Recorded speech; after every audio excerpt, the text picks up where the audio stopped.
Hi, welcome to learnhowtogarden.com, and in today's episode of the 10-Minute Gardener we're going to talk about the types of things you can get on with in November in your garden. If you don't already subscribe to us at Learn How to Garden, there's a link directly below this film. Click on that, input your email address, and we can let you know every single time we put up a new film, and we also give you access to our free monthly newsletters. November is often the wettest and also one of the windiest months we get, but there's still lots and lots to do.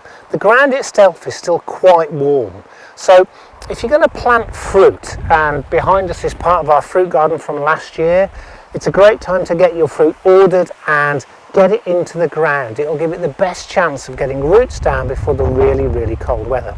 And growing fruit is something that I think we should all do. This autumn raspberry here is a fantastic reason that we really should all be growing it, not flowing it. Grow, not flown. To be able to pick fresh raspberries in the autumn is fantastic.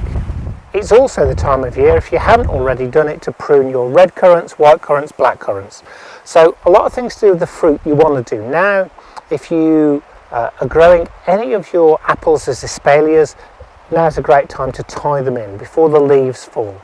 We're getting a lot of leaves falling at the moment, and one of our really important jobs is to collect those leaves to make leaf mould. If you are a no-dig gardener, you actually don't even have to wait for them to create leaf mould. You can incorporate them into one of the layers if you're creating any no-dig beds. And now is a really great time to create new growing beds in your vegetable garden. If you're growing brassicas of any sort, this is massively important. You're going to have to net them. As the weather gets colder, as food gets scarce, pigeons will devastate your brassicas. This is some kale, some mizuna, Japanese greens, that is growing in a small no-dig bed. If this wasn't netted, they could clear this bed quite easily in an hour. You're going to have to net it. As I say, even 3 feet tall Brussels sprouts, they will strip so quickly when the weather gets colder. So you need to net all of your brassicas. As you can see, the oca that we grow, this is a quite unusual South American tuber related to potatoes, but none of the problems you get with blight, has done fantastically well. Don't be tempted to crop this yet. You want to leave this as long as possible, even if it means covering it with the fleece if we get a really bad frost.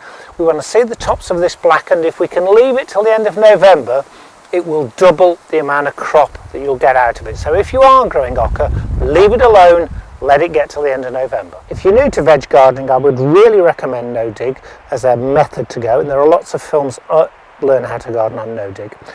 But there are times you want to dig, and if you're going to dig, one of the things I would suggest is you get a decent spade. And what's really important about your spade is the length of the handle.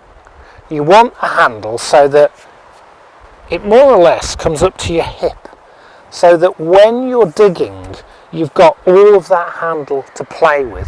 So get a spade, find a spade that has a long enough handle for you. Most spades come with shorter handles because they're shorter so they can pack them in the crates easily, not long enough to make it less stress on your back. No matter what method you're using, because we don't want the rain to wash away those nutrients, mulch your beds. That means put well-rotted manure in, seaweed if you've got it, cardboard if it's the only thing you can get your hands on.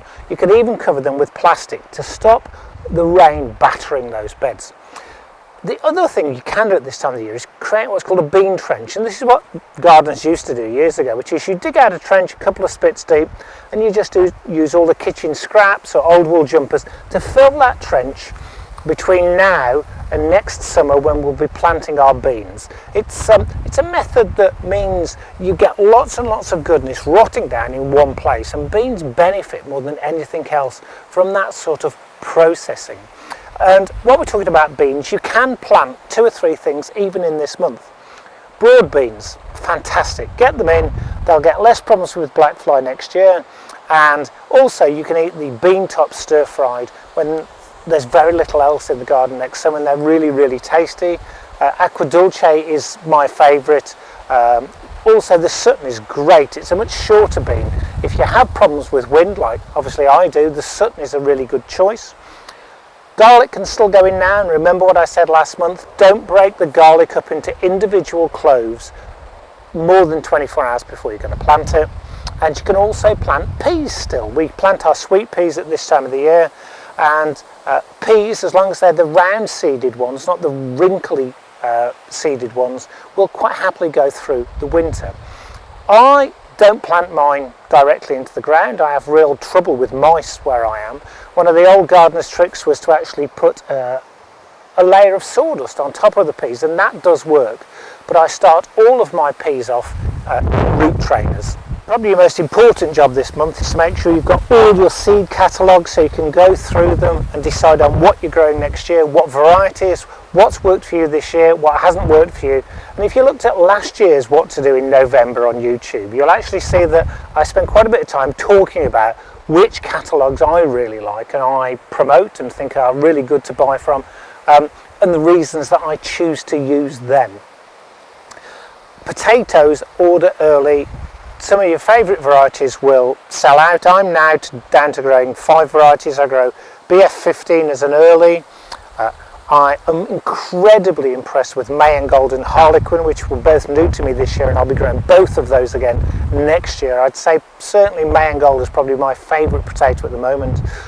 Mr. Little's Yeltom Gypsy for that really old-fashioned potato taste, and Violette, which is an old French variety. If you've got a greenhouse or a polytunnel that's empty, remember you still can grow salads throughout the winter, and I'll be showing you a couple of very quick and easy tricks to use in the subscribers newsletter. And I'll also be talking about this. I've been asked by the cameraman to say, what is this? Well, I'm not prepared to tell you. That's in my subscribers newsletter, but I'm talking about tools. And coming up to Christmas, why getting the right tools and getting the people who are likely to buy you Christmas presents or tools to get you the right ones is really, really important. So remember, there's still lots to do in November. Most of it's about preparation, so you get a fantastic harvest next year. Thanks a lot for watching Learn How to Garden.